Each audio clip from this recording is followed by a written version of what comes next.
প্রহসনে নির্বাচন করার অভিযোগে সাবেক সিইসি নুরুল হুদা 4 দিনের রিমান্ড মঞ্জুর করেছেন আদালত। আজ শেরেবাংলা নগর থানায় উপপরিদর্শক শামসুজ্জোহা সরকার এ আবেদন করেন। এ বিষয়ে শুনানি শেষে তারা 4 দিনের রিমান্ড মঞ্জুর করেন ঢাকা মেট্রোপলিটন ম্যাজিস্ট্রেট আদালত। এর আগে গতকাল রাজধানীর উত্তরা থেকে সাবেক প্রধান নির্বাচন কমিশনার কে এম নুরুল হুদাকে মব তৈরি করে হেনস্থার পর পুলিশের সোপর্দ করা হয়।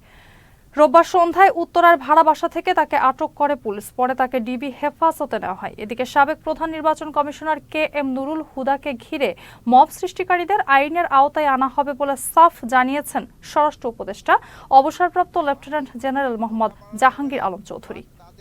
ওনারে যেভাবেই করা হয়েছে, যে মব জাস্টিস, এটা হলো কোনো অবস্থায় গ্রহণযোগ্য না, এটা কোনো ব্যবস্থায় গ্রহণযোগ্য না।